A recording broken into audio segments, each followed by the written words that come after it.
12월 22일 화요일 새벽 기도회를 시작하도록 하겠습니다. 함께 제가 기도하고 말씀을 시작하도록 하겠습니다.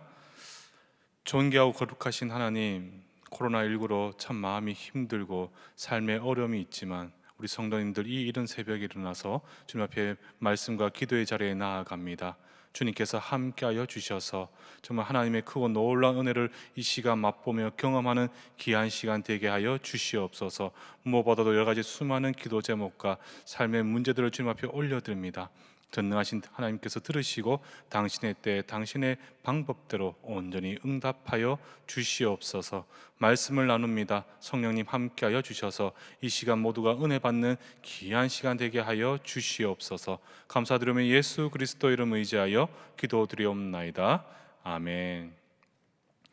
오늘 우리가 함께 살펴볼 말씀은 베드로후서 1장 1절에서 11절까지의 말씀입니다. 신약 383페이지입니다. 베드로후서 1장 1절에서 11절까지의 말씀, 제가 3절에서 7절까지를 봉독해 올리도록 하겠습니다. 그의 신기한 능력으로 생명과 경건에 속한 모든 것을 우리에게 주셨으니 이는 자기의 영광과 덕으로서 우리를 부르신 이를 알므로 말미암음이라. 이로써 그 보배롭고 지극히 큰 약속을 우리에게 주사 이 약속으로 말미암아 너희가 정욕 때문에 세상에서 썩어질 것을 피하여 신성한 성품에 참여하는 자가 되게 하려 하셨느니라. 그러므로 너희가 더욱 힘써 너희 믿음의 덕을, 덕의 지식을, 지식의 절제를, 절제의 인내를, 인내의 경건을, 경건의 형제 우애를, 형제 우애의 사랑을 더하라. 아멘. 오늘부터 우리가 나눌 베드로 후서의 말씀은 베드로 사도가 교회 안에 침투했던 다양한 이단 사상과 관련해서 성도들을 향해서 예수에 대한 바른 지식 안에서 온전하고 거룩한 삶을 이룰 수 있도록 권면하고 있는, 즉 거짓 가르침에 대한 경계의 서신이다, 이렇게 보시면 되겠습니다. 서신이 기록된 시기를 대략 살펴보면 주후 60년대 후반으로 보고 있습니다.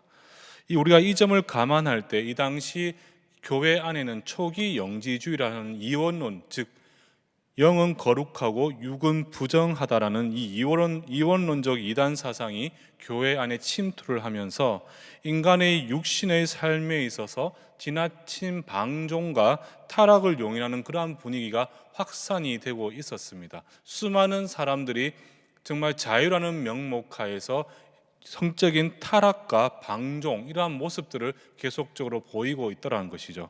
대표적인 것이 교회 내에 존재했던, 그래서 요한계시록 2장 6절과 15절에서 예수님의 질책을 받았던 니골라당, 아마 기억이 나실 건데 니골라당 사람들이 있습니다.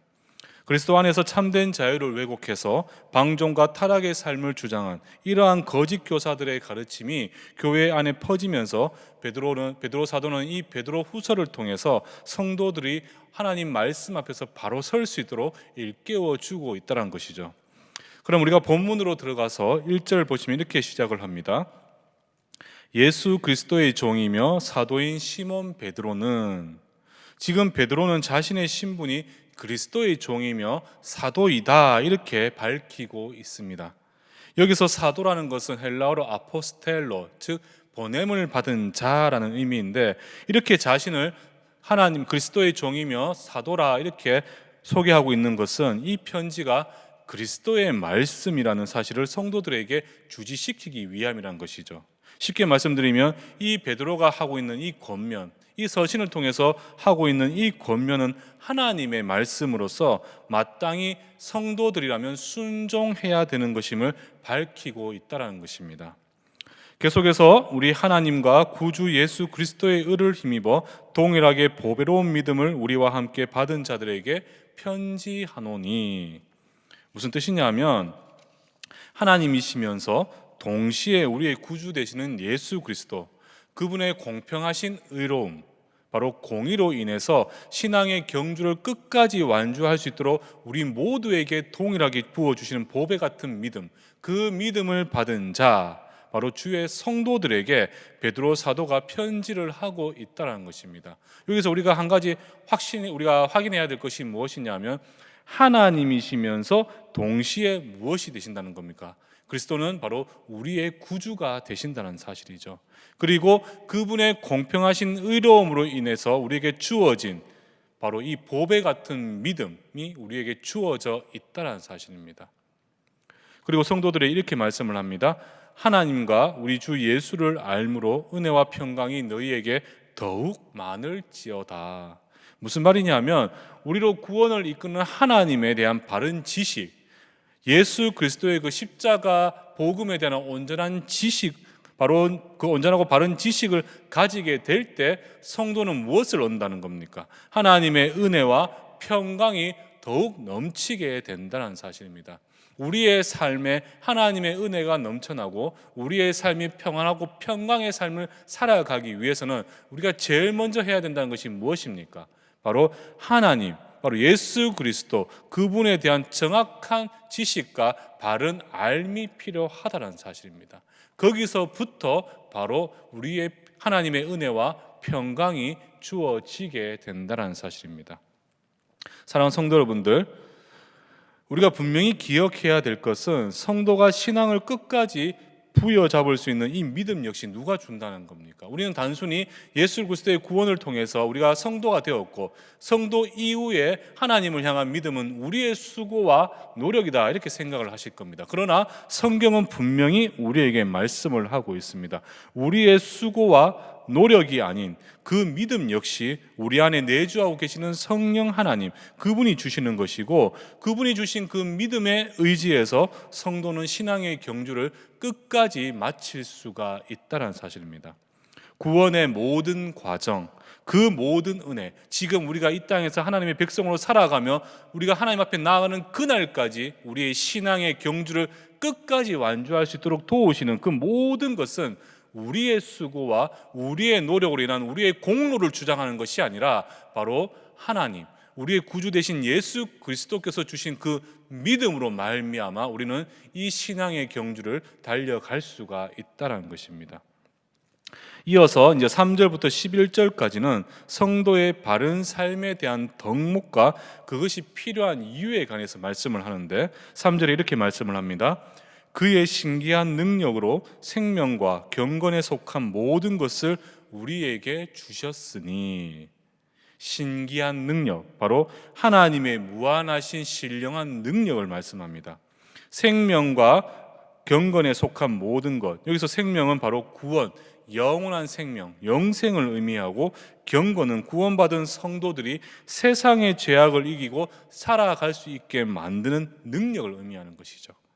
바로 그의 신기한 능력, 신령한 능력으로 생명과 영원한 생명과 경건에 속한 모든 것을 우리에게 주셨으니, 바로 이러한 하나님의 은혜로 말미암아 우리에게 영생과 경건을 이미 주어져 있다는 사실이죠. 그런데 이렇게 주어진 이유가 무엇 때문이라는 것입니까? 이 영원한 생명과 경건이 우리에게 주어진 이유가 무엇인가? 바로 뒤를 이어서 살펴보시면 우리를 부르신 이를 알므로 말미암음이라. 이 영원한 생명, 그리고 이 땅에서 하나님의 백성으로 살아갈 수 있도록 능력이 되는 그 경건, 영생과 경건은 무엇 때문에 주어져 있다고 합니까? 앞에 말씀에서 우리가 살펴본 것처럼 우리를 부르신 이, 바로 예수 그리스도, 그분에 대한 바른 지식과 알을 통해서다, 이렇게 말씀을 하고 있는 것이죠. 우리가 왜 교회에서 개발 과정에 대해서 강조를 하고 이 말씀의 자리에 나와서 말씀 듣기에 집중하셔야 된다라고, 늘 성경 말씀을 묵상하셔야 된다라고 우리가 이렇게 가르쳐 드리는 이유가 무엇이겠습니까? 바로 온전한 하나님의 은혜와 평강, 그리고 영생과 이 땅에서 하나님의 백성으로 거룩하게 살아갈 수 있도록 힘과 능력이 되는 그 경건, 이것은 무엇을 통해서 주어진다는 겁니까? 바로 예수 그리스도에 대한 바른 지식, 온전한 알을 통해서 이것이 주어지게 되는 것입니다. 그렇기 때문에 우리는 날마다 이 하나님의 말씀을 주야로 기뻐하며 묵상해야 될 것이고, 우리가 여러 가지 교회 안에서 이루어지는 수많은 교육들과 공부를 통해서 예수 그리스도에 대해서 정확히 알고 있어야 된다는 사실입니다. 바로 저와 여러분을 성도로서 당신의 자녀로서 부르신 예수 그리스도에 대한 온전한 지식과 그분에 대한 믿음으로 우리에게 주어져 있다는 사실이죠. 그리고 또 계속해서 살펴보시면 하나님께서는 우리에게 큰 약속을 주셨는데 그 이유가 무엇 때문입니까? 4절 하반절에 보시면 이렇게 말씀을 합니다. 너희가 정욕 때문에 세상에서 썩어질 것을 피하여 신성한 성품에 참여하는 자가 되게 하려 하셨느니라. 여기서 말하는 약속이란 것은 바로 성도들에게 예수 그리스도의 재림 후에 주어진 영광, 바로 우리가 계시록을 통해서 알 수 있는 새 하늘과 새 땅에 참여하게 되는 기쁨과 영광을 의미합니다. 이것이 우리에게 약속으로 주어져 있는데 성도에게 이러한 영광에 대해서 약속한 이유가 무엇이냐면 바로 썩어 없어질 세상의 정욕과 쾌락이 아닌 그리스도의 성품에 참여하는 자가 되게 함이라, 이렇게 말씀을 하고 있다는 것이죠. 이 땅에 추구하는 정욕과 세속적인 가치가 아닌 하나님을 향한 새로운 삶에 참여하게 하기 위함이란 겁니다. 제가 앞에서 당시 교회 안에 거짓 교사들의 왜곡된 가르침으로 인해서 어떠한 일이 벌어지고 있다고 말씀드렸습니까? 니골라당, 요한계시록 2장에서 언급되고 있는 니골라당과 같이 하나님의 말씀을 저버리고 자신들의 정욕에 따라 행하는 사람들이 교회 안에 많아지고 있다라고 제가 말씀을 드렸죠. 이들은 어떤 행동을 했겠습니까? 우리가 역사를 살펴보면 이들이 했던 행동은 크게 세 가지가 있습니다. 바로 무엇이냐면 우상 제물을 꺼리낌 없이 손을 댔다는 것이죠. 우리가 예루살렘 공의회에서 결론 내린 것이 우상 제물에 대한 부분이 있었음에도 불구하고 이들은 교회의 가르침과 하나님의 가르침을 떠나서 우상 제물에 꺼리낌 없이 손을 대었습니다. 또한 이방인과 다름없이 어떻게 합니까? 성적인 타락이 극심했습니다. 우리는 고린도전서를 통해서 그 상황을 충분히 확인할 수가 있지요. 더 심각한 것이 무엇이냐면 당시의 시대적 상황이 로마 지배에 있었기 때문에 황제 숭배 사상이 있었습니다. 그 소아시아 지역과 헬라 지역에 황제 숭배 사상이 있었는데 이 황제 숭배 사상은 바로 우상 숭배가 됩니다. 이 우상 숭배가 교회 내에서 용인되고 있었다는 사실이죠. 성적인 타락이 있었고요. 우상 제물에 손을 대고 있었고요. 황제 숭배 사상이라는 우상 숭배가 용인되고 있었다는 것입니다. 어디에서? 바로 교회 안에서 용인되고 있었다는 것이죠. 바로 거짓 교사들의 거짓된 가르침, 초기 영지주의적인 그런 이단 사상의 가르침으로 인해서 교회 내에서 이런 일들이 일어나고 있었다는 사실입니다. 베드로는 이러한 혼란한 상황 앞에서 성도들로 하여금 썩어 없어질 세상의 정욕을 추구하지 말고 무엇에 참여하라고 합니까? 바로 하나님의 신령한 성품에 참여하도록 권면을 하고 있는 것입니다. 그리고 이렇게 경건한 삶을 살아가기 위해서 5절에서 7절까지를 보시면 7가지 특징이 나열되어 있는데 제가 정리해드리면 이렇습니다. 그리스도를 향한 믿음은 기초로 잡혀 있어야 되겠죠. 바로 하나님을 향한, 예수 그리스도를 향한 그 믿음 위에 무엇이 있어야 되냐 하면 이 믿음의 실천적인 표현이라 할 수 있는 덕, 바로 선행과 베품이겠죠.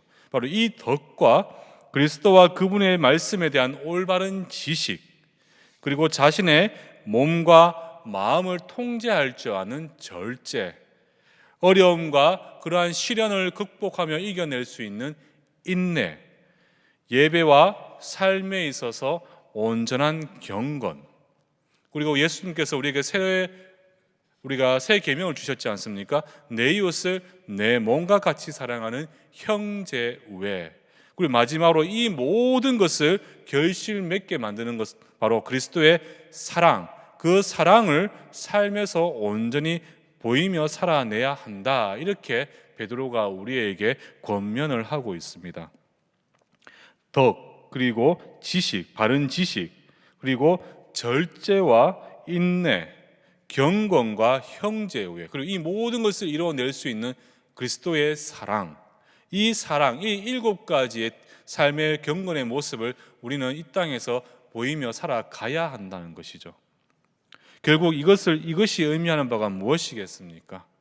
1절로 보배로운 믿음, 예수 그리스도의 그 십자가 영광, 그 신앙의 경주를 이어갈 수 있도록 우리에게 주어진 그 보배로운 믿음을 동일하게 받은 하나님의 백성들은 육신의 삶을 마칠 때까지 이 세상과 구별된 말씀에 합당한 거룩한 모습으로 그리스도의 성품에 참여하는 삶을 살아가야 된다는 것이죠. 이 땅에 소망을 두지 않고 앞에서 자신의 정욕과 쾌락을 쫓아 살아갔던 사람들은 이 땅에 소망을 두고 살아간 사람들이었지만, 하나님의 거룩한 백성들, 저와 여러분과 같은 주의 자녀들, 성도들이라면 이 땅에 소망을 두지 않고 영원한 하늘나라의 그 영광, 천국 그 소망을 가지면서 우리는 그리스도의 향기를 흘려보내며 살아가야 한다는 것입니다. 우리 한 사람 한 사람이 안디옥 교회와 같이 이 땅에 하나님의 영광을 나타내며 그리스도의 향기를 흘려보내며 선한 영향을 끼치며 우리는 하루하루를 살아가야 한다는 것이죠.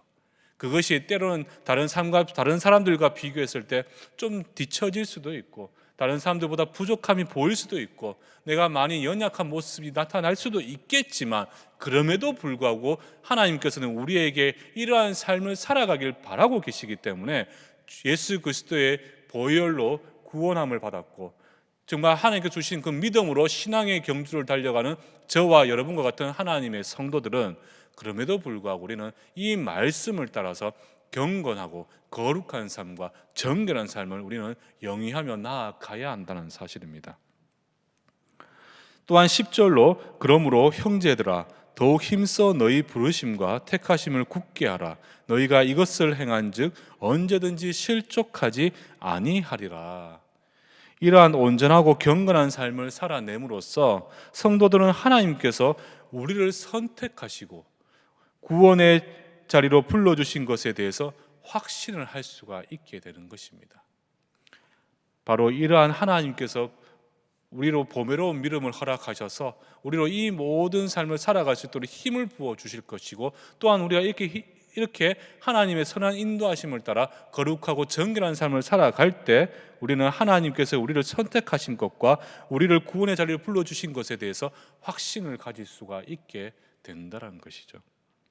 또한 실족, 바로 배교나 세상 유혹 앞에서의 낙심하지 않고 구원의 영광에 함께 할 수가 있게 되는 것입니다. 사랑하는 성도 여러분들, 우리가 꼭 기억하셔야 되는 것은, 다시 한번 말씀드리지만 우리는 이 땅에 소망을 둔 사람들이 아닙니다. 저 세상과 구별되어진 하나님의 백성으로서, 하나님의 택함 받은 자녀요 성도로서 우리는 이 땅에 소망을 두지 않고 저 영원한 하늘나라에 대한 소망을 가지며 우리는 살아가야 된다는 것이죠. 그렇기 때문에 세상의 기준이 내 기준이 되지 않고, 세상의 것들이, 세상의 기쁨이 나의 기쁨이 되지 않고, 세상의 좋은 것들이 나에게 만족이 될 수가 없다는 겁니다. 우리가 때로는 지치고 힘들고 고난과 고통 속에 있다 할지라도 우리는 말씀 안에서 하나님의 주시는 그 놀라운 은혜와 평강 안에서 우리는 감사로 영광 돌리며 살아가야 한다는 것입니다. 말씀을 마무리하도록 하겠습니다. 사랑하는 성도 여러분들, 성도에게는 항상 구별, 즉 분별이라는 단어가 항상 따라다니게 됩니다. 꼬리표처럼 따라다니고 있죠. 바로 이 세상이 추구하는 가치와 욕망으로부터 구별된 거룩함을 옷 입은 존재가 바로 저와 여러분과 같은 성도입니다. 우리가 거룩함을 입는 방법은 다른 게 아닙니다. 이 주님의 말씀, 거룩하신 하나님 말씀에 대한 정확한 이해와 지식, 온전한 순종, 이 두 가지를 삶의 기초로 둘 때 우리는 거룩한 주님의 백성이요 성도가 되는 것이죠. 시편 112편 1절 말씀에 우리가 복을 받는 그 첫 번째 조건으로 무엇을 말씀합니까? 하나님을 경외하고, 바로 이어서 무엇을 말씀하시냐면 여호와의 말씀을 주야로 기뻐한다는 것입니다. 이것을 해석해 보면 항상 그 말씀을 내 삶의 것으로 두고 매일 그 삶에 대한 온전한 순종이 있다라는 사실이죠. 주님의 말씀에 대한 정확한 이해와 온전한 순종, 이 두 가지가 저와 여러분들의 삶의 기초가 될 때 우리는 하나님께서 예비해 놓으신 놀라운 은혜와 평강과 하나님의 백성으로 이 땅을 살아갈 수 있는 경건의 은혜, 능력을 덧입을 수가 있게 되는 것입니다. 지금 우리의 삶이 많이 힘들지 않습니까? 특별히 코로나19로 인해서 삶 자체가 무너지고 있는 시대가 바로 이 현 시대입니다. 우리가 많이 힘들고 지쳐 있다 할지라도 그럼에도 불구하고 이 세상 앞에서 하나님의 거룩한 백성으로 우리는 그리스도의 향기를 흘려보내며 이 땅에서의 빛과 소금의 역할을 잘 감당해야 한다는 것이죠. 이렇게 될 때 베드로 사도가 권면했던 것처럼 또 주님께서 우리를 향해 소망하시는 것처럼 우리는 하나님의 영광을 이 땅에 나타내 보이며 살아갈 수가 있게 되는 겁니다. 한 번밖에 없는 인생, 많은 사람들이 이렇게 이야기를 하죠. 소중한 인생입니다. 한 번밖에 없지만 한편으로 그렇기 때문에 소중한 인생입니다. 하나님께서 주신 이 귀하고 복되고 소중한 인생, 하나님께서 원하시는 대로 살아가는 것이 정답이 아닐까 생각이 됩니다. 코로나19 정말 모든 것이 다 바뀌었습니다. 문화도 바뀌고요, 습관과 패턴이 다 바뀌었습니다. 맞습니다. 그러나 한 가지 변하지 않는 것은 무엇이냐 하면 창세 때부터 지금까지 있는 이 여호와 하나님, 우리의 하나님의 이 말씀은 바뀌지 않았다는 것이죠. 진리는 영원하고 변함없다는 것입니다. 예수님께서 우리에게 명하신 이 거룩한 복된 삶을 살아가도록 우리에게 베푸신 그 은혜 기억하시고요, 매일의 삶 속에서 하나님의 거룩한 백성으로 정결한 삶을 살아가시면서 주님의 영광을 이 땅의 세상 모든 사람들에게 나타내 보이며 살아가실 수 있는, 그래서 정말 하나님의 거룩한 백성으로서 세상 모든 사람들이 우리를 통해서 하나님의 영광을 바라볼 수 있도록 정말 그러한 삶을 살아가실 수 있는 귀하고 복된 우리 내일교회 성도님들 되기를 주님의 이름으로 축원합니다.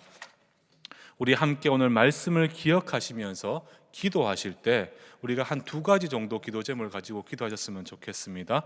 지금 코로나19로 인해서 우리의 삶이 많이 힘들고 어려운 가운데 있습니다. 주님께서 저와 우리 모든 가족들, 우리 모든 내일의 성도들 지켜주시고 붙들어 주셔서 이 어려운 상황 속에서도 이 코로나19가 감히 주의 거룩한 백성들에게 범접하지 못하도록 주님께서 붙들어 주시옵소서. 우리 모든 삶을 지켜주시고 우리 모든 가족들 또 내일의 모든 성도들이 전능자의 그늘 아래 이 코로나 위험으로부터 지존자의 은밀한 곳에 세워짐을 통하여 하나님의 보호하심을 따라 살아갈 수 있는 거룩한 주의 성도들 되게 하여 주시옵소서. 또 한 가지 기도드릴 때 우리 각자의 수많은 기도 제목을 가지고 기도하겠습니다. 삶의 경제적인 문제, 육신의 공간 문제, 자녀 문제, 수많은 내 삶의 질곡들이 있지만 전능하신 하나님께 이 모든 기도 제목을 올려드립니다. 에베네셀의 그 보이지 않는 도움의 손길을 통하여 하나님의 구원하심을 받는, 하나님의 선한 인도하심을 받는 거룩한 삶 살아갈 수 있도록 우리 모든 성도님들 지켜주시옵소서. 우리 다 같이 이러한 기도 제목으로 합심하여 기도하도록 하시겠습니다. 기도하시겠습니다.